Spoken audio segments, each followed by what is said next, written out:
जब मेरे सबसे करीबी दोस्त ने मुझसे झूठ बोला। शीरो इन दिनों थोड़ा अजीब बर्ताव कर रहा था।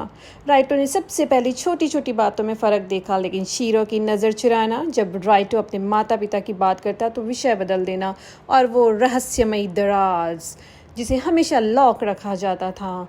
वे भाई थे, खून से नहीं पर जंग से। 14 साल की उम्र से साथ थे, हर लड़ाई, हर जीत, हर जख्म साझा किया था।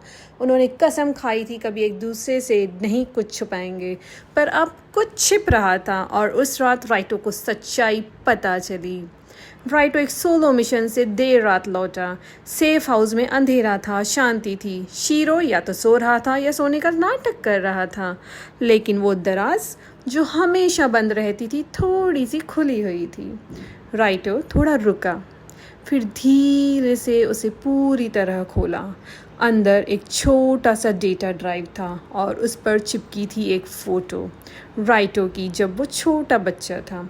किसी महिला की गोद में था वो। महिला का चेहरा थोड़ा धुंधला, पर जाना पहचाना ज़रूर था। राइटो की सांसें थम गई। उसके पास कभी कोई फ़ोटो नहीं थी अपने परिवार की। वो तो हमेशा यही समझता था कि एक हादसे में उसके माता पिता मर गए थे। तो फिर ये शीरो के पास कैसे पहुंची? राइटो ने खुद को टेक रूम में बंद किया और ड्राइव को प्लग इन किया। वीडियो, ऑडियो फाइल्स, चिट्ठियाँ, एक पुरानी रिकॉर्डिंग में उसकी माँ की आवाज़ गूंजी। राइटो, अगर तुम ये सुन रहे हो तो शायद मैं तुम्हारी हिफाजत नहीं कर पाई, लेकिन शीरो कर सकता है, उसने वादा किया था।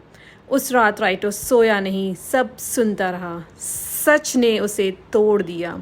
शीरो जब सब जानता था, राइटो के माता पिता के बारे में, सरकार के प्लान्स के बारे में, और ये भी कि राइटो की ताकतें कोई हादसा नहीं, एक एक्सपेरिमेंट थी। और शीरो ने वादा किया था कि वो ये राज कभी राइटो को नहीं बताएगा। सुबह हुई, राइटो चुपचाप किचन में खड़ा था, आंखें सूनी। शीरो अंदर आया, जैसे कुछ हुआ ही नहीं। तुमने मुझसे झूठ बोला, राइटो ने सीधा कहा। शीरो की चाल रुक गई। मैंने तुम्हारी जान पर भरोसा किया, और तुम सब जानते थे, तुम सब जानते थी कि उन्होंने मेरे साथ क्या किया। शीरो ने मना नहीं किया, बस सिर झुका लिया। मैं 14 साल का था, शीरो बुदबुदाया। उन्होंने कहा था कि अगर मैंने सच बताया तो वो तुम्हें ले जाएंगे, फिर से प्रयोग करेंगे। तो मैंने सोचा अगर मैं तुम्हें सच से बचा पाऊँ तो शायद तुम खुश रह सकते हो।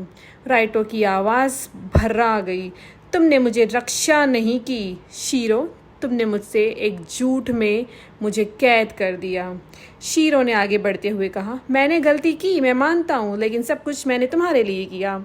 यदि यही तो दिक्कत है, राइटो ने कहा, तुम मेरे दोस्त से जेलर बन गए। कुछ सेकंड के लिए कमरे में सन्नाटा छा गया। फिर राइटो मुड़ा और बिना कुछ कहे बाहर चला गया। शीरो वहीं खड़ा रहा, फोटो को घूरता हुआ। कुछ झूठ बचाते हैं, कुछ तोड़ देते हैं, और कभी कभी एक सच सालों की दोस्ती को ख़त्म कर देता है। बाहर बिजली चमकी। राइटो बिल्डिंग की छत पर खड़ा था, शहर की तरफ देखता हुआ। एक नई जंग शुरू हो चुकी थी, लेकिन अब वो नहीं जानता था कि शीरो उसके साथ लड़ेगा या नहीं।